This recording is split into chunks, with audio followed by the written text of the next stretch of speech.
Eles abrem sua Bíblia comigo, em Gênesis, mas é o primeiro livro da Bíblia, livro do princípio.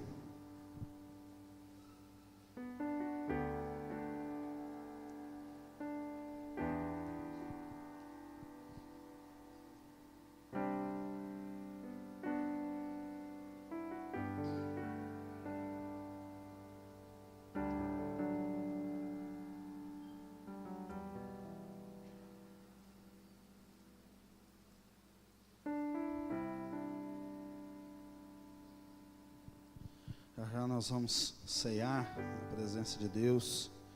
Quantos encontraram? Gênesis capítulo de número 26. Amém, misericórdia? Hoje está fácil. Amém? Gênesis capítulo de número 26, verso 1 e 2 diz, preste atenção, querido. E houve fome naquela terra, como tinha acontecido no tempo de Abraão. Por isso Isaque foi a Gerar, onde Abimeleque era o rei dos filisteus. O Senhor apareceu a Isaque e disse: não desça ao Egito, procure estabelecer-te na terra que eu te indicar. Feche os olhos, vamos orar. Deus, Tu és maravilhoso, tremendo, poderoso, como nós já sentimos a Tua presença aqui, Senhor, e é muito bom, Senhor, a Tua presença. E nós queremos, ó Deus, que o Senhor tenha obras maiores para fazer neste lugar, na nossa vida, através da nossa vida. Por isso, Deus, nós queremos estar totalmente abertos ao Senhor, para tudo que o Senhor quer falar conosco, Senhor. Pai, nessa noite o Senhor tem trazido palavras de alinhamento, Senhor, recolocação, Deus, reorganização da nossa vida. Nós precisamos disso, nós necessitamos disso, Senhor. E nós estamos totalmente abertos, ó Deus, para ouvir a Tua voz. Ainda que não seja aquilo que nós gostaríamos de ouvir, Senhor, mas que seja a Tua palavra. E a Tua palavra, ela é tremenda e maravilhosa, ela é bênção para a nossa vida. Em nome de Jesus. Amém. Vamos ler novamente aqui. E houve fome naquela terra, como tinha acontecido no tempo de Abraão. Por isso Isaque foi para Gerar, onde Abimeleque era rei dos filisteus. O Senhor apareceu a Isaque e disse: não desça ao Egito, procura estabelecer-te na terra que eu te indicar. Queridos, a necessidade aqui que atingia Isaque com a sua família era incalculável, porque existem muitas necessidades, mas a necessidade aqui que ele passava, um pai de família, era fome. Isso, talvez para você que está com a vida controladinha, você olha para essa cesta e fala: glória a Deus, eu dei uma cesta, eu dei parte dessa cesta. Mas para quem está com a despensa apertada, olha para uma cesta dessa e fala: Deus, como eu queria uma cesta dessa. Então para muitos uma cesta dessa não representa nada, para muitos representa uma resposta de Deus. Para muitos essa cesta não é uma ajuda, fez força nenhuma para ajudar. Para muitos, querido, é esperança de dias melhores. E para quem já passou aperto, para quem já passou dificuldade, para quem já passou desemprego, para quem já ganhou extremamente mal e ao ponto de não dar para suprir as necessidades básicas da sua casa, sabe muito bem o que Isaque passou. Havia fome na terra, e era uma miséria que não atingia a vida dele, mas os seus vizinhos estavam totalmente bem, prósperos, que aí bate na porta do vizinho, pega uma canequinha de café, de açúcar, feijão, manda os filhos comer na casa de alguém. Era uma fome, era uma miséria que atingia todo aquele povo. Então se a coisa estava ruim na casa dele, no vizinho da direita estava, no vizinho da esquerda estava, no da frente estava e no do fundo estava. A fome veio e atingiu todos. Era um tempo de seca, de miséria para todo aquele povo, toda aquela localidade. Então, querido, era necessidade de fome, necessidade básica mesmo, né? Era muito mais do que pegar o cabo da escova, né? E empurrar e pedir a Deus para multiplicar, para sair mais um pouquinho de pasta, para dar mais uma escovada de dente. Era muito além disso, né? Na casa de Isaque, a pasta já tinha sido aberta, ele já tinha empurrado tudo que dava, ele tinha cortado com a tesoura e já estava passando a escova dentro da pasta, do resto de pasta ali. A coisa estava ruim, extremamente ruim, falta de alimento mesmo. Ele já entrava numa questão de sobrevivência. Então eu estou dizendo isso para você entender, para você que talvez nunca passou grandes dificuldades, entender o momento que Isaque estava passando, né? um momento de extremo aperto e dificuldade, mas nesse momento que ele pode ser nas finanças, como aconteceu aqui, né, de não ter nem aquilo que era básico, de não ter o leite para um filho, de não ter um pão para o café da manhã, de não ter um café, de não ter uma mistura, de não ter talvez o arroz, o feijão, legumes, nada. Talvez essa necessidade atinge o casamento, talvez essa necessidade atinge a saúde, talvez essa necessidade atinge os seus familiares. Eu não sei, mas eu sei que era uma extrema necessidade, ao ponto que ela vinha com tamanha força, que ela fazia Isaac juntar todos os seus panos, tudo que ele tinha, e se mudar de localidade.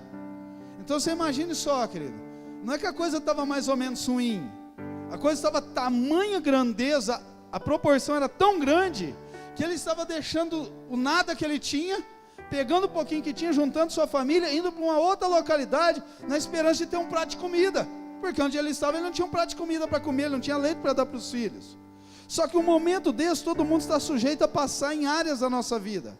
Só que neste momento, querido, que a situação toma conta da nossa vida, que a situação sai do nosso controle, e isso não é só no alimento, isso pode ser no alimento, isso pode ser nas finanças, isso pode ser na empresa, pode ser na vida dos filhos, dos pais, no casamento. Esse momento é muito importante, esse momento nós temos que agir com sabedoria, e esse momento nós temos que agir com direção de Deus, para que nós não venhamos tomar decisões precipitadas, não venhamos fazer escolhas precipitadas, que depois lá na frente nós venhamos nos arrepender daquela decisão, daquela escolha, né? Por isso que a Bíblia tem um fruto do Espírito, que ele é fantástico. Todos os frutos do Espírito são muito importantes, mas ele tem um que chama domínio próprio, autocontrole. A psicologia diz, querido, que todo momento que nós agimos mediante uma situação, até 30 segundos, é o homem que não pensa que agiu, é o impulsivo, é o colérico, é o sanguíneo, é aquele que falou, tomou decisão, decidiu. E aí depois talvez ele vai parar, pensar e falar: meu Deus, o que eu fui fazer? Meu Deus, porque eu não esperei? Meu Deus, porque eu não ouvi a minha esposa? Porque eu não ouvi minha mãe? Meu Deus, porque eu não ouvi meu pai? Se eu tivesse ouvido, não teria acontecido isso, não estaria acontecendo isso. Então, queridos, um momento de pressão que vem sobre nós, pela circunstância que nos cerca, pela enfermidade que chegou, pelo problema financeiro, pelo desacordo no casamento, pelo desemprego, seja o que for, nesse momento nós temos que agir com sabedoria e debaixo de direção de Deus. Se as coisas estão bem, nós estamos orando; quando a coisa fica ruim, nós temos que orar mais ainda, porque é momento de decisão, é momento de escolha, querido. Quando a coisa está ruim, nós não podemos ficar estagnados. Quando as coisas não estão boas, nós não podemos ficar paralisados esperando, vamos ver o que vai dar. Não, eu preciso tomar decisão, eu preciso fazer escolhas, eu preciso agir, eu preciso me posicionar na vida. Porém, este posicionamento tem que ser debaixo de sabedoria, essa decisão tem que ser debaixo de sabedoria, porque a Bíblia diz que o povo perece por falta de sabedoria, por falta de conhecimento, por falta de entendimento. E querido, quando o problema vem, com ele vem uma pressão muito grande, porque o pai de família está passando por uma fome desse tamanho, e agora, o que eu vou fazer amanhã? Acabou tudo que tinha aqui. E o filho: pai, e o leite? Parece que jogou a última caixinha fora agora. Aí o outro vem e fala assim: meu tênis rasgou, está machucando meu pé para ir para a escola. Ele está enfrentando pressão. E o menino chega para a mãe e fala: mãe, hoje o que nós vamos comer? Que eu estou vendo agora, já é 1h da tarde, você não começou nem a movimentar as panelas aí? Então é pressão. Os credores na porta, o cara não tinha o que comer, e os credores na porta querendo receber. Uma pressão muito forte. Que todos nós estamos sujeitos a vivenciar essas pressões nas diversas áreas da nossa vida. Porém, neste momento nós temos que nos posicionar no centro da vontade de Deus. Nesse momento nós temos que buscar sensibilidade ao Espírito Santo. Nesse momento que nós temos que nos abrir totalmente para ouvir Deus, e não dar um passo na nossa vida sem a direção de Deus, porque esse momento, querido, nos leva para o milagre, ou esse momento também nos distancia do milagre. Esse momento nos aproxima de Deus, Deus nos aproxima da solução do problema, nos aproxima da resposta, ou esse momento nós escolhemos errado e a situação que estava ruim pode se tornar pior. Nós vemos na Bíblia, no contexto da Bíblia, homens que no momento de pressão, suportaram a pressão e tomaram decisões certas e colheram bons frutos. E nós vemos na Bíblia que no momento de pressão, homens tomaram decisões erradas e colheram frutos amargos. E a grande maioria, muitos homens de Deus, no momento da pressão não suportou. No momento da pressão desistiu, no momento da depressão foi embora, no momento da pressão meteu o pé no balde, no momento da pressão pediu as contas e foi embora. No momento da pressão, pegou as roupas, colocou debaixo do braço e foi embora de casa. No momento da pressão, falou um monte de coisa que não deveria falar, tomou decisões que não deveria tomar, mas não agiu de cabeça quente no momento da pressão. Nós já começamos assim, querido. Eva chegou na cabeça de Adão e começou a falar para ele: rapaz, Deus falou para não comer do fruto, mas a serpente falou para mim que era para comer. Então a serpente fez uma pressão na cabeça de Eva, Eva comeu do fruto, Eva fez uma pressão na cabeça de Adão e Adão comeu do fruto. Agiu pela pressão do momento. Caim foi pressionado, querido, se sentiu pressionado pela inveja. Ele não conseguiu controlar que a oferta do irmão dele foi aceitável a Deus, porque foi uma oferta de todo o coração, foi uma oferta de primícia, foi uma oferta de excelência, e a oferta dele foi uma oferta de sobra. Ele não pensou, Caim, no momento daquela pressão, em que ele teve a desaprovação de Deus, ele não pensou: meu Deus, me perdoe, eu vou agir diferente, a minha próxima oferta será agradável a Ti. Não, ele não fez isso. No momento de pressão, ele sentiu tamanha inveja, tomou conta do coração dele, a ira, ele foi lá e matou o seu irmão, porque ele agiu sobre a pressão da situação. Os irmãos de José se sentiram pressionados por não serem tão amados quanto o irmão, quanto José. Sentiram pressionados porque eles não eram tão importantes quanto José era importante para o pai. José tinha uma túnica de várias cores, José era um sonhador, contava os sonhos. Aquilo os pressionou, Satanás os pressionou numa tamanha forma que eles pegam José, jogam numa cova, depois vende a mercadores de escravos, e ele vai para o Egito, e Deus transforma toda aquela situação em bênção. Mas eles agiram sob pressão ali, e venderam José.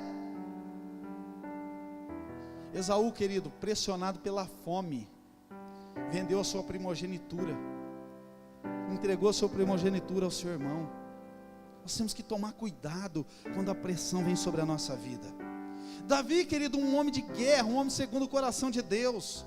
Eu acredito que Davi estava cansado, Davi queria folga, pressionado por tudo aquilo que ele vivenciava até aquele momento. Ele não vai para a guerra, ele fala: eu vou relaxar. E ele vai para a janela da sua casa, ele vê uma mulher linda tomando banho ali. Ele é pressionado pela sua vontade, pela vontade da sua carne, ele cede, ele comete um adultério e depois um homicídio. Naquele momento, Davi poderia em sã consciência dizer: ela não é minha, eu tenho as minhas esposas. Davi não tinha uma, não, tinha um monte. Suportar a pressão da tentação, do desejo de possuir uma mulher que não era dele. Mas no momento da pressão ele cedeu. Elias, querido, um homem que venceu os profetas de Baal, os profetas de Azera, um homem que era usado por Deus, um homem de uma unção sobrenatural de Deus na vida dele, boca de Deus na terra. Ele é ameaçado por uma mulher, ele tem a pressão de Jezabel falando que mataria ele.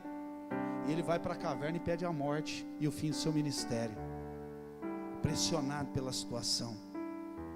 Pedro, querido, os discípulos, quando eles veem Jesus ser preso, o que eles fazem? Pressionado pela situação, todos eles fogem. Pedro vai acompanhando de longe, e quando ele é pressionado pelo povo: você é um deles. Ele fala: eu não, nem conheço esse cara. Pressão, querido, respondeu em meio à pressão. A Bíblia diz que depois ele começa a chorar amargamente, porque quando ele cai em si, a bobeira que ele fez: meu Deus, Jesus me avisou que eu negaria ele, eu neguei, porque ele agiu sob pressão. Querido, o próprio Jesus estava no deserto, sendo pressionado pelo próprio Satanás. Jesus estava com fome, Satanás oferece pedra se transformando em pão. O próprio Jesus foi pressionado no deserto, mas o Filho de Deus suportou a pressão e venceu o próprio Satanás, face a face com Satanás, pelo poder da palavra. E ele diz que nós somos mais do que vencedores nele. Você pode suportar a pressão, seja de onde ela vier, querido. Confie no Senhor de todo o teu coração. Você vai suportar a pressão, você vai passar pela pressão e vai dar glória a Deus, sendo mais que vencedor. Amém, querido? Vira do seu irmão e fala para ele: não ceda diante das pressões da vida. Querido, como nós agimos quando a pressão toma conta da nossa vida, da nossa família, finanças, negócio, ministério? Como nós agimos? Temos que tomar cuidado com as decisões que nós vamos tomar, com as escolhas que nós vamos fazer, porque tem alguns frutos amargos, extremamente amargos, como o fel, que você está tendo que degustar ele na tua vida, que são frutos de escolhas erradas, são frutos de decisões erradas, que no momento da pressão você não suportou. Eu vou me ver livre disso, e hoje está tendo consequências terríveis sobre a tua vida. Vira o teu irmão e fala para ele: cuidado. Queridos, o povo desagrada a Deus. O povo de Israel, quando sai do Egito, Deus fala para Moisés: eu não vou mais com vocês não. Meu Deus, não aguento mais andar junto com vocês. E Moisés fala para o Senhor: Senhor, se o Senhor não for conosco, não nos deixa dar um passo daqui, não nos deixa eu dar um passo daqui sem o Senhor. Ele toma a decisão certa, ele faz a escolha exata. Senhor, sem o Senhor eu não quero dar um passo. Sabe, querido, porque muitas vezes vem consequências ruins na nossa vida, porque Deus fala para você: não vai, você fala: eu vou. Deus fala para você: não faz, você fala: eu faço. Deus fala para você: eu não quero, mas você fala: mas eu quero. Cuidado, querido. O versos 2 diz: o Senhor apareceu a Isaque e disse: não desça ao Egito, procure estabelecer na terra que eu lhe indicar. Essa é a grande diferença, porque você tem visto pessoas colherem frutos abundantes, prósperos, vitórias, resposta de Deus, querido. Olha aqui, o momento era de fome, era de miséria, o cara não tinha o que comer dentro de casa, ele não tinha alimento para os filhos, as necessidades básicas dele não estavam sendo supridas, e Deus fala para ele assim: não desce ao Egito, vai para onde eu te mandar, vai para onde eu te colocar, vai para onde eu indicar para você. Isso é a grande diferença. Para superar uma crise, querido, para superar uma dificuldade, para superar um problema, para superar um momento difícil, é se voltar totalmente a Deus. Nós precisamos criar um coração que, quando nós passamos pela dificuldade, nós não nos revoltamos com Deus, mas nós nos voltamos para Deus, para ouvir a sua direção. Querido, a pessoa está vindo na igreja, está firme com o Senhor, está uma bênção, aí vem um problema, vem um desemprego, o pneu do carro que furou, o motor fundiu, alguma coisa deu errado, talvez o casamento enfrentou uma crise, a pessoa se revolta, ela se revolta com a liderança, se revolta com Deus, ela se revolta com a palavra, ela se revolta com tudo, e ela começa a se distanciar de Deus, como se a solução da sua vida estivesse em se distanciar de Deus, como estar perto de Deus fosse problema. Vir à igreja é problema, dizimar é problema, adorar a Deus é problema, o pastor, a liderança é problema para a minha vida, eu vou me afastar deles. E ela começa a se distanciar, faltar, se ausentar. Satanás não tem pressa, querido, ele vai isolando a presa. E aí você fala assim: olha, eu parei de ir, parece que não, e não ficou ruim, hein? Estou até mais folgado. Não estou dizimando, eu não vi o devorador não, hein? Você conversa com aquele pastor, que benção, glória. Não tomei a ceia, ninguém falou nada, tranquilo. E Satanás vai trabalhando sorrateiramente, criando espaço e te isolando, querido. Vai te isolando num cantinho, e na hora certa ele dá o bote. Não se revolte com Deus, querido. No momento da crise, das percas, no momento das dificuldades, é o momento de você se voltar totalmente para Deus. É o momento de você orar mais do que você sempre orou na sua vida. É o momento de você ler mais do que você sempre leu. É o momento de você jejuar mais do que você jejuou. Quando você precisa de resposta de Deus, querido, não adianta se revoltar com Deus e muito menos se distanciar de Deus. É o momento de você se voltar para Deus numa proporção muito maior do que sempre. E nesse momento nós precisamos criar um coração sensível à voz de Deus. Nós precisamos criar um coração com sensibilidade à voz de Deus. Porque, querido, há momentos de crise que as pessoas falam: Deus não fala comigo. E não é verdade, Deus sempre fala, querido. É nós que não ouvimos, é nós que não vemos a direção de Deus, é nós que em alguns momentos não temos sensibilidade para entender o que Deus quer. E aí nós nos revoltamos com a situação, com a circunstância, e começamos a agir pelo nosso próprio entendimento. Nós precisamos ter sensibilidade ao Espírito Santo. Um grande exemplo disso, querido, é Paulo. Olha o que diz em Atos 16, se você quiser abrir aí, mas eu vou lendo aqui para ser rápido. Presta atenção, por favor. Atos 16, verso 7. Quando chegaram à fronteira de Mísia, tentaram entrar na Bitínia. Olha só, Paulo e Silas, quando chegaram à fronteira de Mísia, tentaram entrar na Bitínia, mas o Espírito de Jesus os impediu. Então contornaram a Mísia e desceram a Troade. Durante a noite, Paulo teve uma visão, na qual um homem macedônio estava em pé e lhe suplicava: passa, Macedônia, e ajuda-nos. Depois que Paulo teve essa visão, preparou imediatamente para partir para a Macedônia, concluindo que Deus nos tinha dado um chamado para lhe pregar o Evangelho. Olha aqui, querido, Paulo estava indo para Mísia, tentou entrar, o Espírito Santo falou: não entra, direcionou para outro lugar. O que será que teria acontecido da vida de Paulo, do ministério dele, de tudo que Deus tinha para a vida dele, se ele tivesse insistido, falado: eu vou? Ele não foi, obedeceu. A Bíblia diz que à noite ele teve uma visão. Quem tem visão, querido? Quem tem sensibilidade a Deus? Sem sensibilidade a Deus não se tem visão. Sem sensibilidade a Deus, o Espírito Santo fica pulando na tua frente, e você empurra o Espírito Santo e continua indo na direção errada. E o Espírito Santo falando para você: não vai, porque é um buraco. E você não dá moral para o Espírito Santo, contorna ele e continua indo. E a coisa está se tornando de mal a pior, e você não para ouvir a Deus. Paulo foi para Mísia. O Espírito do Senhor não permitiu que ele entrasse, ele obedeceu.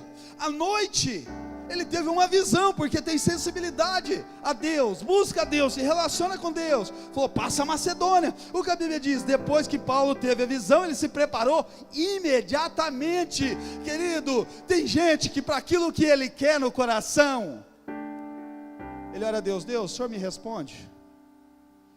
Aí toca o sino e ele fala: obrigado, Senhor, resposta. Porque ele quer ouvir o que convém, ele quer se enganar, ele quer produzir resposta de Deus. Mas quando Deus fala aquilo que ele não quer ouvir, porque ele não tem sensibilidade a Deus, aí o que ele faz? Ele pega uma flor e ele começa: bem me quer, mal me quer, bem me quer, mal me quer. Essa deu para não ir. Vamos ver mais uma aqui, pega essa outra flor aqui. Bem me quer, mal me quer.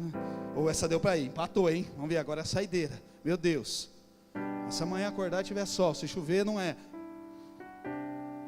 Ele quer umas 5.000 provas de Deus para a vida dele. Ele quer orar, ele quer fazer campanha. Querido, se aquilo que Deus tem te direcionado, meu querido, ainda que não seja o que você quer, querido, é o melhor de Deus para a tua vida. Só faça uma coisa: obedeça. Obedeça, obedecer é o melhor caminho, obedecer é a melhor escolha, obedecer é a melhor decisão. O que Paulo entendeu, querido? Deus só falou para ele ir para Macedônia. Ele teve uma visão de alguém falando para ele: Paulo, vai para Macedônia e nos ajude. O que ele entendeu? Ele tinha o Espírito Santo, ele tinha a presença de Deus, ele entendeu: Deus tem um propósito na Macedônia. Qual é, Paulo? Não sei, não preciso nem saber, Deus tem, eu vou. Em Gênesis 12, Deus aparece para Abraão e fala para ele: sai da tua terra, da tua parentela, da casa do teu pai, vai para a terra que eu te mostrarei. Você viu algum momento, querido, na tua Bíblia, Moisés falar: mas aonde é? Como é que é lá? Quanto que eu vou ganhar? Que benefício que eu tenho? Deixar casa, pai, conforto, segurança, estabilidade? Simplesmente fez o que, querido? Foi, obedeceu. A bênção está no obedecer. Deus falou para você tomar uma decisão, você quer saber por que tem que tomar aquela decisão, você quer tirar provas com Deus. Não, querido, simplesmente confie em Deus. A Bíblia diz que o Senhor fala com Paulo, o que ele faz? Imediatamente. Ele não parou para pensar, imediatamente ele partiu, porque ele entendeu, Deus tem um projeto para mim na Macedônia. Querido, quando ele chega lá, ele prega o evangelho, Lídia se converte. Era uma mulher de muita influência, ela se converteu. Paulo e Silas estão indo na praça, tinha uma moça que ela tinha um espírito de adivinhação, um demônio, e ela ficava insultando Paulo e Silas todos os dias. Paulo virou para aquela moça e falou, espírito maligno, sai dela agora, e saiu dela. Aí, querido, aquela mulher dava muito lucro, porque era uma cartomante, muito lucro. Os chefes daquela mulher, aqueles que pagavam por ela, ficou muito irado, e a Bíblia diz que a cidade inteira se revolta contra Paulo e Silas, batem nele, as autoridades os colocam na prisão. Olha que pressão, querido. Os caras obedeceu a Deus, a voz do Espírito Santo, fez tudo do jeito que Deus mandou, e eles tomaram um couro e foram para a cadeia. Você já estava até do avesso de tanto murmurar, reclamar e questionar a Deus. Tinha rasgado até a Bíblia, de tanta raiva que você ia estar. Sabe o que esses caras fizeram no meio da pressão, querido? A Bíblia diz que eles estavam presos numa cadeia, os pés amarrados nos troncos. A Bíblia diz que perto da meia-noite eles cantavam hinos a Deus, eles adoravam o Senhor, eles exaltavam o Senhor, querido, porque aparentemente tudo estava dando errado na vida deles, mas eles tinham uma plena convicção. Paulo falava, Silas, nós está tudo machucado, está ardendo, está doendo cada vergão. Silas, você não viu o teu rosto. Paulo, você não viu o teu nariz, está até torto, você está até vesgo, tanto que você apanhou, tuas costas cheias de vergão. Ele fala, mais uma coisa importante nós estamos exatamente no centro da vontade de Deus, Paulo. Nós estamos exatamente onde Deus quer, aonde Deus quer. Querida, a Bíblia diz que é melhor um dia na presença do Senhor do que 1000 anos em qualquer outro lugar. Melhor lugar para se estar é no centro da vontade de Deus. Paulo e Silas estavam assim, no meio da pressão, no meio da dificuldade, no meio do problema, dando glórias a Deus, cantando hinos a Deus. Sabe o que aconteceu, querido? O Deus do impossível se manifestou, e a Bíblia diz que perto da meia-noite eles cantavam hinos a Deus, eles louvavam ao Senhor, e a Bíblia diz que de repente vem do céu um terremoto, e as estruturas daquela cadeia são todas arrebentadas, as portas se abrem, e Paulo e Silas vai saindo, e o carcereiro se desespera no meio daquela escuridão, ele tenta se matar com a espada, porque ele fala, todo mundo fugiu, e eles vão me matar. Paulo e Silas falam, calma, nós estamos aqui, nós não fugimos. Jesus fez tudo isso aqui, Ele abriu a porta das prisões, porque Ele nos chamou, e aquele que nos chamou nos libertou, e aquele que nos libertou nos faz livre. E aquele carcereiro fala, e o que eu posso fazer para ter esse Jesus? Paulo fala para ele, crê no Senhor Jesus, será salvo tu e a tua casa. A Bíblia diz que eles saíram dali e foram para a casa do carcereiro, pregaram o evangelho e batizaram aquela família, porque eles estavam no centro da vontade de Deus. Querido, no momento da pressão, se achegue a Deus mais do que tudo, não ceda. Deuteronômio 11, 26 ao 28, a palavra diz assim, eis que hoje eu ponho diante de vós o caminho da bênção e da maldição.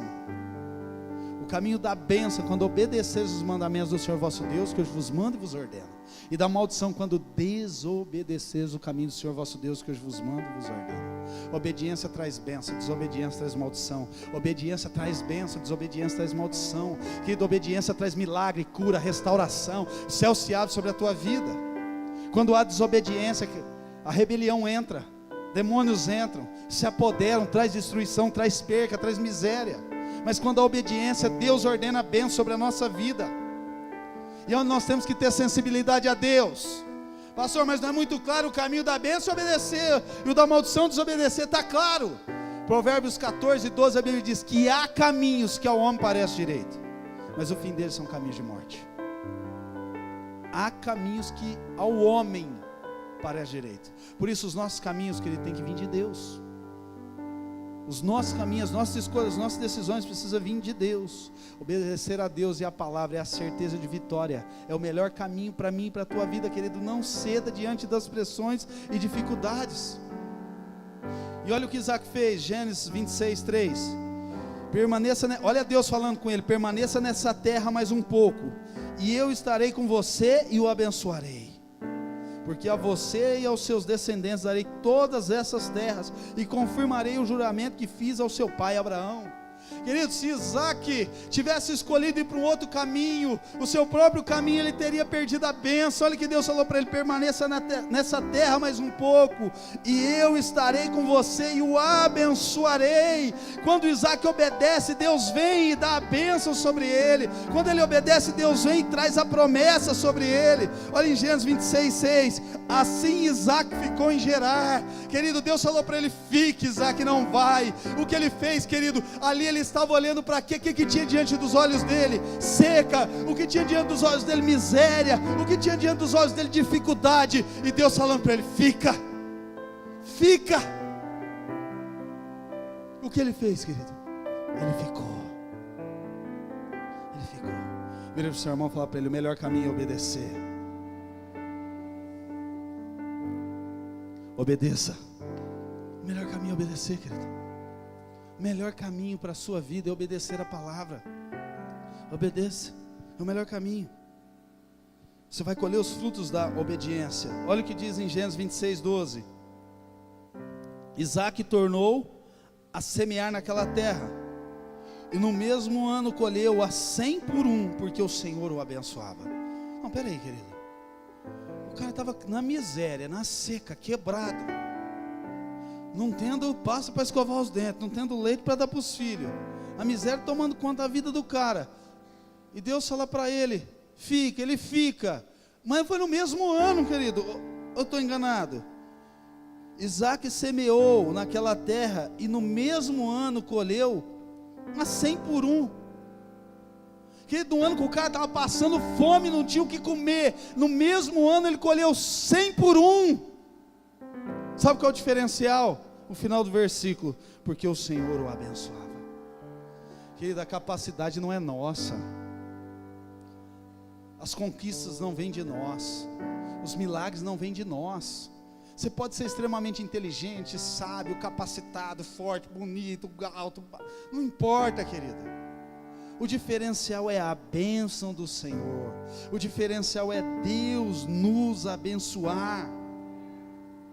Quando Deus te abençoa, querido, você vai semear no asfalto e vai dar fruto. Quando Deus está no negócio, tudo se torna diferente. No ano da miséria, da fome, o cara semeou e colheu 100 por um, no mesmo ano, no mesmo lugar que a fome estava imperando, porque Deus era com ele, Deus honrava ele, a semente dele vinha com a bênção do Senhor. E eu profetizo sobre a sua vida, querido: as suas sementes serão sementes abençoadas. Deus vai abençoar as suas sementes, Deus vai abençoar a sua casa, o celeiro da sua casa, o Deus vai honrar os teus sonhos e os teus projetos, porque o Senhor é contigo nas tuas sementes e nas tuas semeaduras. Deus vai te honrar. Queridos, Isaac teve sensibilidade para ouvir a voz de Deus no meio da pressão. Isaac obedeceu a voz de Deus. Isaac semeou num tempo de seca, e ele colheu grandes frutos. Eu profetizo que você vai colher grandes frutos, querido, na tua casa, na tua família, no teu ministério, nas tuas finanças, nos teus negócios, na vida dos teus filhos, em todas as áreas da sua vida, grandes colheitas, colheitas abundantes. O teu celeiro será farto, terás para abençoar, em nome de Jesus, em nome de Jesus. Vira para o seu irmão e fala para ele: toma posse, que a bênção de Deus é para a tua vida. Querido, quando Deus está no negócio, as coisas ruins se tornam em bênção, se tornam em bênção. Deus muda história, querido. Deus transforma situações. A Bíblia diz que Deus levanta o pobre do pó e do monturo necessitado e o coloca entre os príncipes da terra, querido, porque Ele é Deus. Ele é Deus. Queridos, ontem eu estava tendo uma conversa breve com um empresário, e ele me mostrando um projeto de uma nova empresa, e ele disse: